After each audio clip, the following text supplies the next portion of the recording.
This is Mick Foley. This is Harley Race. This is Shelton Benjamin. This is Mr. Wonderful Paul Orndorff. This is the Monster Abyss. And this is Daniel Bryan. This is JBL, and you're watching the MWF. Be there, live.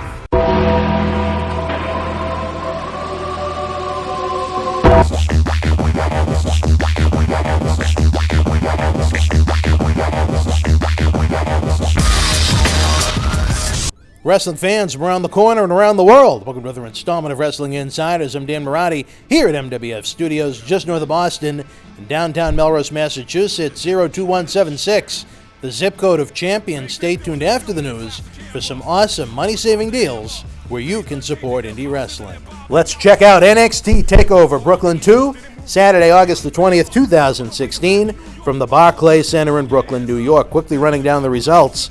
In the opener, Austin Aries defeated No Way Jose. Ember Moon beat Billie Kay. Bobby Roode with the win over Andrade Almas. NXT Tag Team Champions The Revival retained over Tommaso Ciampa and Johnny Gargano. WWE Women's Champion Asuka defeated Bayley. And in the main event, it was Shinsuke Nakamura defeating NXT Champion Samoa Joe to win the championship. Our Twitter poll is very positive for this event. 93% thumbs up, 4% thumbs in the middle, 3% thumbs down. In what was the better event of the weekend, 82% said NXT TakeOver Brooklyn, 18% for SummerSlam. What do you think of that? I might be in the minority here. I wasn't exactly overwhelmed by this takeover. Solid wrestling, outstanding crowd reactions, but there are certain parts of NXT that play out better in a few hundred fans at Full Sail University compared to 15,000 fans at the Barclays Center in Brooklyn. Obviously, some of that is growing pains, is obviously the athletes that are at the Performance Center in Orlando and competing on NXT live events and TV tapings are only going to get better for the most part. Overall, it was a solid six-match presentation. In the opener, Austin Aries defeated No Way Jose. Jose is a perfect example of a gimmick that, as of this very moment at least, comes across better in a smaller setting. The fans in Brooklyn loved it. They had the big conga line dancing around ringside during the entrance. It was fun. Two had a really solid match, featured an appearance at the end by Hideo Itami, the former Kenta. He not only confronted Aries, but used the go-to-sleep on him to set up what should be a must-see NXT feud. Moments before he came out, I was wondering if Aries might be slated for Raw's Cruiserweight division forthcoming, but it looks like Aries is most likely going to be staying put in NXT for the time being. Ember Moon won her NXT debut over Billie Kay. Ember's finisher was fantastic, flying off the top rope, spinning into a stunner to get the win. Kay still comes across as very weak to me. This wasn't the platform to showcase her, as both her offense and selling needs a lot of improvement. Kay was sloppy. I thought Ember had a really cool look, and the crowd in Brooklyn enjoyed her as well. Bobby Roode defeated Andrade Almas. What a reaction for not only Roode, but his theme song. It had to be a glorious night for Roode, no pun intended, getting the response of his dreams from a sold-out crowd after spending so many recent years in front of dead crowds at the Impact Zone in Orlando. They did a great job pushing Roode as a heel tonight. He looks to be another example of someone in TNA that's a solid guy, solid wrestler, but the fans gradually grow not to care. They're indifferent, because he was so desperate for a fresh coat of paint. After all the years Roode was in TNA, what didn't he not do? Turn babyface, turn heel, singles champion, tag team champion, all sorts of different championship belts, turned again, teamed again, and so on and so forth. But I tell you, talk about a fresh coat of paint. What a fresh coat of paint this was. Bobby Roode is a great addition to the NXT roster. Triple H unveiled the Cruiserweight Classic Trophy to be presented to the winner of the tournament on WWE Network next month. It was created by Orange County Choppers Clan, of which our own Quincy Rastani is a friend of the Tuttles, especially Paul Sr. Can't put over enough how much I enjoyed the NXT Tag Team title match. It had an old-school flavor to it. I love tag team wrestling.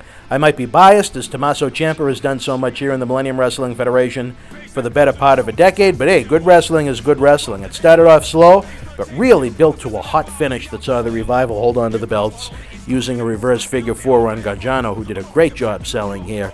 Crowd was into Ciampa and Gargano big time. Very proud of Tommaso, who had an original stint in WWE developmental way back in 2006, was eventually released. He learned from it, busted his ass on the independent scene and around the globe, and now Tommaso is back where he belongs, in WWE and NXT as of this moment. He's a good egg and the epitome of what an aspiring professional wrestling should follow. He didn't take the proverbial Sundays off to spend time with his girlfriend. I really like the women's title match between Asuka and Bayley. It was a year ago that Asuka was sitting in the front row in Brooklyn at TakeOver, and now she's enjoying being part of the main event spotlight. Isn't that something? Crowd went insane when Bayley came out. Bayley was much more aggressive in this match. She wasn't going to get a hug from Asuka in this matchup. The grizzled vet from the land of the rising sun, she was really laying in those kicks. An impressive night for both ladies. Where Bayley goes from here, I don't know. Another losing effort, perhaps. Could she be slated to go to Raw and or SmackDown? In a main event that lived up to the hype, Shinsuke Nakamura is the new NXT champion, defeating Samoa Joe. Nakamura had one of the coolest entrances in WWE history, where a violinist played his entrance before the theme itself hit. The crowd was mesmerized by it. Both men were at the top of their game representing the NXT brand, and what's going to go down, it already has gone down, as the biggest event in NXT history to date.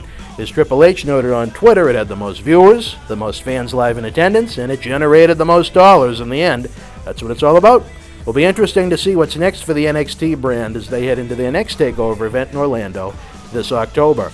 Would love to know what you thought of TakeOver Brooklyn in the comment section below.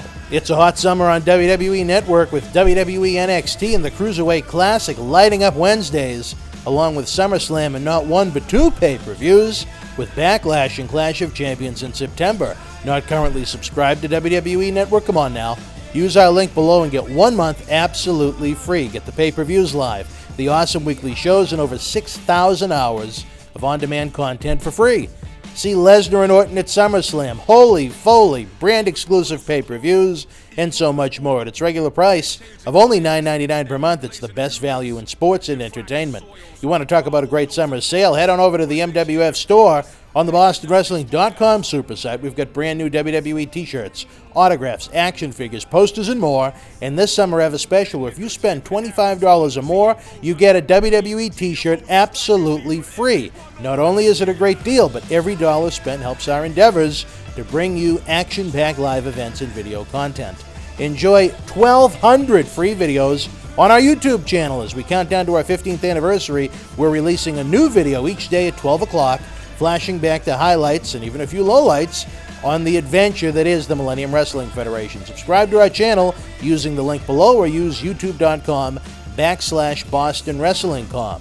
We also have regular news videos, TV episode recaps, results, interviews, and so much more.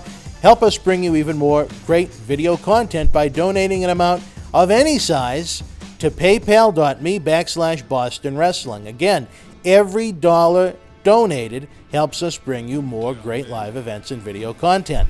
That wasn't enough. We have a new video on demand section on YouTube where you can either rent or own some of our classic state-of-the-art studio shoot interviews. In honor of the 10-year anniversary since the original No Holds Barred Iron Sheik studio shoot interview went viral and on the Howard Stern Show, we've remastered it and made it available for fans around the world to enjoy for as little as $5.99. We also have an awesome WrestleMania 1 roundtable studio shoot with the Sheik, Mr. Wonderful Paul Orndorff, and Cowboy Bob Orton, where all three WWE Hall of Famers look back at the WWF boom of the 1980s. John Cena Sr. joins me as co-host for in-depth studio shoots with both Paul Bearer and the first and only shoot ever done with the Boogeyman.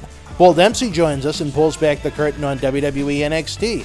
Again, not only can you rent or own these awesome interviews, but every dollar goes right back into our efforts to bring you live event and video content. Another easy way to help our efforts is to use the links below or on the front page of the BostonWrestling.com super site to do your shopping on WWEshop.com, Amazon.com, or Walmart.com. If you make a purchase on any of those websites, wrestling-related stuff or not, we get a tiny kickback, and best of all, your cost doesn't increase 1 cent. Hey, Christmas is going to be here before you know it. Please keep us in mind, as again, every purchase made helps support indie wrestling. Last but not least, have a free ride on me with our friends at Uber. That's right, if you've never used Uber before, get a free ride up to $20 on the house to try out their great service. Forget about overpriced taxi cabs. Uber service is great. The cars are clean. The drivers are some interesting folks. Use the link below and see for yourself. I tried Uber for the first time last October in New York City for the WWE Madison Square Garden event, and I've used it regularly ever since. You won't regret it.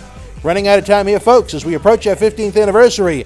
Don't miss a day on the BostonWrestling.com supersite, as you never know what's going on in our world. Like us on Facebook.com/MWF Action.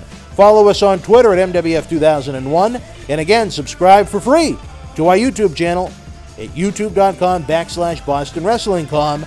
Until we speak again, folks, you and yours, be well.